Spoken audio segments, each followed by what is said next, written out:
Allah Subhanahu wa taala berfirman di dalam surat, kalau tidak salah, Al-Ma'arij, innal insan khuliqa halu'a idza massahu syarr jazua wa idza massahul khair manu'a.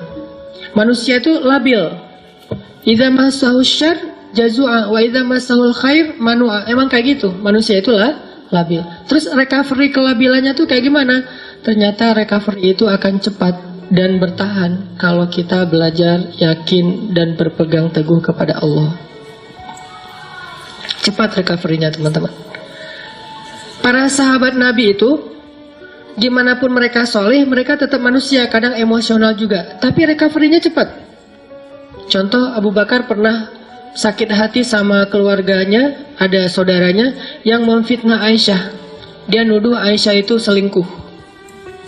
Sakit hati kan Abu Bakar? Akhirnya karena Abu Bakar sakit hati, Abu Bakar pun bersumpah. Abu Bakar posting juga, kata Abu Bakar, demi Allah, saya nggak bakalan ngasih lagi pertolongan dan bantuan kepada orang itu selama-lamanya. Kenapa? Udah terlanjur sakit hati sama dia. Bersumpah Abu Bakar, nggak akan nolongin dia lagi. Ternyata Allah komen di postingan itu.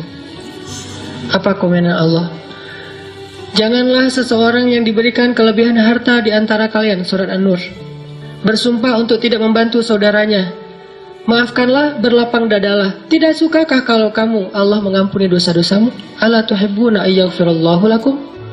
Akhirnya ketika Abu Bakar baca komen ini, astagfirullahaladzim, langsung Abu Bakar delete postingannya. Posting baru. Mulai sekarang saya akan bantu dia 2 kali lipat. Allah langsung first like, ya. Itu yang terjadi di dalam surat An-Nur. Kenapa Abu Bakar sedih? Karena beliau manusia. Kenapa Abu Bakar sakit hati? Karena beliau manusia. Sesoleh apapun tetap aja dia manusia. Cuma recovery-nya cepat. Kenapa? Karena berakatnya dengan Allah, bukan dengan makhluk. Kalau kita berakat dengan makhluk, susah recovery-nya. Tergantung orang itu. Kalau kita berakat dengan Allah, cepat recovery-nya. Karena Allah Rahimun, Rahmanun, Karimun, Jawadun. Allah itu maha baik. Misalnya kita marah sama orang lain, terus kita maafin dia. Apa akad dengan Allah? Nanti Allah maafin saya. Makin besar dosa orang yang kita maafin, makin besar dosa kita yang dimaafin sama Allah. Dosa apa yang paling besar yang dilakukan seseorang kepada kita? Tadi ditikung. Ustadz, nggak mudah Ustadz maafin yang kayak gitu-gitu Ustadz. Saya tuh udah berusaha ya selama 5 tahun. Di tahun ke-5 ternyata gagal gara-gara dia. Padahal dia datangnya cuma beberapa bulan terakhir. Kenapa bisa nikung? Dia teman curhat kita. Kita curhat ke dia, ternyata dia dapat info dari kita, dia jalan duluan. Kan sakit banget tuh. Makin sakit, makin berat, makin besar dosa yang kita maafin dari orang lain, berarti makin besar dosa kita yang dimaafin sama Allah. Minimal 10 kali lipat. Itu akadnya, sehingga jadi ada motivasi untuk memaafkan orang. Ya udah deh, saya maafin biar Allah maafin saya. Emangnya kita nggak punya dosa? Kalau kita mau ngitung dosa kita, nggak usah jauh-jauh. Dosa sholat aja kita udah banyak tuh. Kita udah ninggalin sholat sejak kita balik usia 12 tahun. Kan kita dulu sering ngerasa 12 tahun itu masih anak kecil ya, sehingga sholat suka belang-belantong gitu, nggak rapi. Kadang sholat, kadang enggak. Yang rajin cuma sholat maghrib doang ya. Isya subuh udah kelewat. Terus pas udah ABG dikit, usia 17 tahun masih sholat, cuma sering menjamak. Subuh dijamak dengan duha misalnya. Sholat juga subuh, tapi jamak. Dan itu istiqomah banget loh. Jadi dari bab sholat aja kita udah bermasalah, udah banyak dosa nih. Gimana mau amal-amal yang lain? Berarti caranya gimana? Maafinlah kesalahan orang yang lain supaya Allah maafin kesalahan kita. Akadnya sama Allah, recovery-nya gampang. Saya pernah pas di Bandung, mobil ditabrak dari belakang, serempet. Akhirnya penyok dan agak rusak. Terus orangnya marah duluan. Mungkin cara dia marah duluan biar ketahuan bahwa kita yang salah. Dia turun langsung marah-marah. Saya bilang, tenang aja, jangan marah-marah, kita selesaikan baik-baik. Akhirnya dia agak down dikit, agak nyaman dikit, ngobrol, tapi tetap aja keras, nggak mau. Dan pas di ini dia nunjukin kartu bahwa dia anggota. Nah, karena dia anggota nggak mau ribut, ya udahlah, saya ganti rugi 2 juta. Pas sudah ganti rugi 2 juta dia pergi, saya berdoa, Allahumma ajurni fi musibati wa khluf li khairan minha. Ya Allah, saya dapat musibah nih, beri dong ganti yang lebih baik darinya. Tinggal minta aja sama Allah kan. Akhirnya yang tadi kita udah kayak ngerasa sedih banget gara-gara kita udah mobilnya rusak, harus bayar ganti rugi orang lain yang salah lagi tuh, karena dia mungkin pakai kekuasaannya daripada nanti ramai dan makin besar, habisnya udahlah 2 juta, tapi minta ke Allah gantinya 20 juta, lebih baik dari yang kita berikan. Gak lama seminggu kemudian benar-benar Allah ganti 20 juta cash, bukan sedekah. Jangan selalu menerjemahkan keajaiban itu dalam bahasa sedekah. Bisa juga dapat usaha apa, jualan apa yang keuntungannya banyak. Kayak saya dulu di Mesir jualan bakso. Kalau ada acara-acara kayak gini nih, ini saya ngeliat teman-teman di Jepang kayak nostalgia lagi kondisi dulu di Mesir ya. Lagi ada acara mahasiswa Indonesia di sana, namanya PPMI gitu.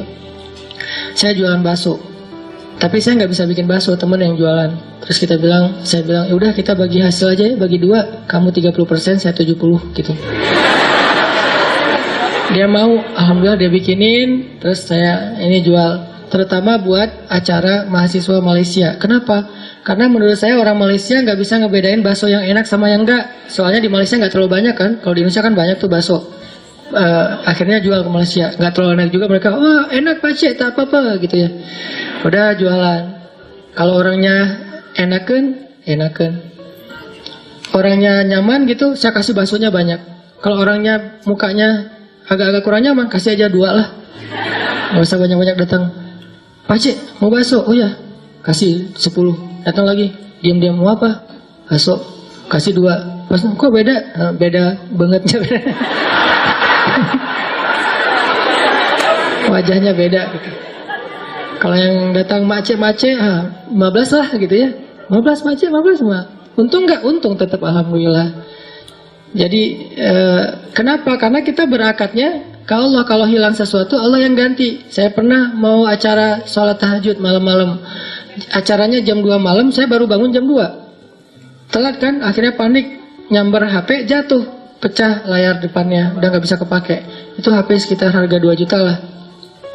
Jatuh, langsung, ya Allah beri saya ganti yang lebih baik. Dan ini juga jatuh bukan apa-apa ya, karena pengen tahajud, pakai diomongin lagi. Terus berangkat nih, pulang-pulang jam 10 pagi Allah ganti dengan waktu itu baru keluar tuh Note 5, harganya 10 juta. Diganti cash. Kadang Allah nggak gantinya dalam bentuk fisik, dalam bentuk nominal, dalam bentuk sesuatu yang materi, tapi diganti dengan yang lain, kebahagiaan. Mungkin kita kehilangan sesuatu, hilang motor, tapi dapat jodoh. Mau mana? Pilih yang mana?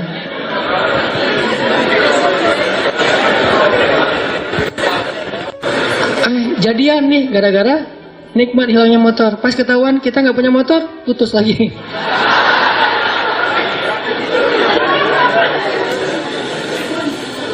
Belajar berakat sama Allah teman-teman. Itu rahasia kalau kita pengen. Karena Allah itu nggak pernah, pertama ingkar janji itu nggak pernah. Innallaha la yukhliful mi'ad, nggak pernah ingkar janji. Kedua, Allah itu nggak pernah misalnya, maaf ya lagi sibuk, nggak ada tuh. Kita WA Allah terus nggak dirit, itu nggak ada ceritanya. Contreng 2 sih, cuman nggak biru-biru, nggak dirit lama gitu. Allah ngapain sih online berkali tapi yang saya mah nggak dirit misalnya. Itu manusia banget. Allah nggak kayak gitu. Kita baru nulis, ngirim, Allah langsung typing. Bukan cuma dirit, langsung bales. Gak mungkin Allah tuh ngebiarin kita minta terus nggak dibayar, nggak dibales lama. Nggak mungkin. Dan nggak mungkin juga Allah misalnya habis pulsa, habis kuota, itu nggak ada. Ala kulli syai'in qadir, maha kuasa atas segala sesuatu. Jadi kayaknya paling nyaman berakad itu sama Allah. Cuman kita harus ngerti cara Allah bermuamalah dengan kita. Tidak selalu materi, karena buat Allah materi itu nggak berharga banget. Kalau seandainya berharga, pasti Allah ngasih semua kita kekayaan. Tapi ternyata orang soleh nggak semuanya kaya. Tapi orang soleh itu rata-rata, bukan rata-rata, semuanya bahagia. Makanya tadi subuh saya cerita ada teman misalnya baru hijrah, dia bilang gini, Ustadz, kenapa ya sejak hijrah hidup saya agak-agak kayak rezekinya jadi seret gitu, jadi susah. Gimana ceritanya? Iya, saya udah dulu mah lancar, sekarang malah jadi susah. Saya bilang, enggak, Karena buktinya kamu hijrah juga karena kebanyakan hutang kan. Berarti selama ini sebelum hijrah nggak lancar rezekinya, yang lancar hutangnya. Setelah hijrah Allah permudah untuk membayar hutang itu. Bukan rezekinya seret, tapi rezekinya dibagi. Sebagian dipakai, sebagian untuk bayar hutang. Allah udah kasih solusi. Nggak mungkin lah Allah ngecewain kita yang berhijrah karena Allah, tuh nggak mungkin. Jangankan Allah nih, Nabi Muhammad aja nggak pernah membiarkan ada yang datang ke beliau ditolak dalam keadaan nggak dikasih apa-apa, itu nggak ada. Semua yang datang ke Nabi meminta sesuatu pasti pulangnya membawa sesuatu. Apa aja? Pernah Nabi lagi jalan pakai baju baru gitu, baru dikasih sama Raja Khurasan, kasih baju. Bajunya warna merah, bukan gamis ya, baju biasa warna merah, dipakai sama Nabi. Terus dilihat sama orang miskin, sahabat ngomongnya, Muhammad, itu baju bagus juga ya, gitu. Nabi pas diomongin kayak gitu, Nabi tanya, kenapa mau gitu? Mau. Dibuka sama Nabi, Nabi pulang nggak pakai. Dan Nabi juga kalau pulang nggak pakai baju masih keren ya, six pack gitu. Kita nggak pakai baju zero pack kan agak-agak gimana gitu kan ya. Kan perut Nabi itu six pack kata sahabat, seperti batu yang tersusun kan. Itu karena mungkin beliau bukan nge-gym sih, sering naik kuda, itu kan kayak orang bisa seluruh tubuhnya tuh gerak, akhirnya bagus badan Rasulullah. Nabi nggak pernah mau ngecewain orangnya. Terus Nabi jalan pakai syalnya syal baru gitu. Untungnya nggak pakai kupluk baru ya, pakai syal doang gitu. Datang orang Badui ditarik syalnya, dilepas sama Nabi dikasih. Ada yang datang ke Nabi, ke Aisyah misalnya, Aisyah tuh cuma punya 3 butir korma, dari pagi belum makan. Untuk sahur aja nggak dimakan karena pengen dipakai untuk buka puasa hari itu. Datang satu orang ibu dengan 2 anaknya. Karena lapar bilang, Aisyah saya belum makan dari pagi. Aisyah langsung ngambil ngasih. Jadi nggak makan sahur, nggak berbuka puasa. Kenapa? Karena sifat Nabi itu tidak ada yang datang kepada beliau pulang dalam keadaan tangan kosong. Itu nggak ada. Nabi aja kayak gitu, apalagi Tuhannya Nabi, Allah Subhanahu Wa Taala. Nggak ada yang datang kepada Allah pulang dalam keadaan kecewa, itu nggak ada. Kalau dia kecewa, berarti dia nggak ngerti cara berakad sama Allah. Dia salah faham dengan cara-cara Allah. Kalau dia ngerti Allah, gak bakalan kecewa. Dia tahu banget Allah maha baik, Allah yang selama ini nolongin saya, Allah yang menyelamatkan saya. Alam yajidka yatiman fa'awa, wa wajadaka dhallan fahada, wa wajadaka ailan fa'aghna. Dan Allah itu tergantung prasangka hambanya kepada Allah. Kalau kita berprasangka baik, Allah akan ngasih apa yang kita persangkakan 10 kali lipat lebih baik. Kalau kita berprasangka buruk, maka Allah seperti yang kita prasangkakan. Jadi tergantung kita nih, mau gimana? Mau dapat nikmat, ya udah, Allah maha pemberi nikmat. Mau dapat jodoh, Allah maha menciptakan segala sesuatu berpasangan. Gak mungkin saya dibiarkan sendiri. Masa kita kalah sama Julaibib, budak yang bahkan tidak bernilai di mata orang-orang Quraisy, dia nikahnya sama seorang putri raja. Ini kayak dongeng gitu kan? Kenapa? Karena Julaibib nggak pernah berputus asa kepada Allah, nggak pernah suuzon sama Allah. Datengin ditolak, datang lagi ditolak. Kadang kita kayak gitu banget hidup. Datang udah 3 kali ditolak, akhirnya putus asa, udah pakai selebaran, taruh di pintu-pintu rumah.